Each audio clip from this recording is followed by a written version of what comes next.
এই যে এখান দিয়ে আটতেছি, এখানে প্রায় 30 ফিট বালু ফেলানো হয়েছে পুরো প্রজেক্টের ভিতরে।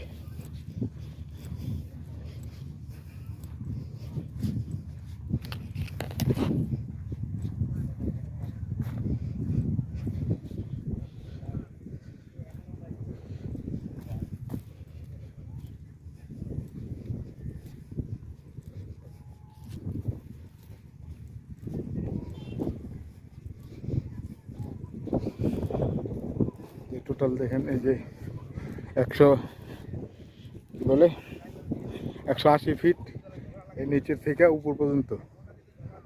এখানে 180 ফিট উপর আমার এখন উঠতে হবে, উঠবো ইনশাল্লাহ, কাজ করব। ওই যে টারবাইন, ওই টারবাইনে একটু কাজ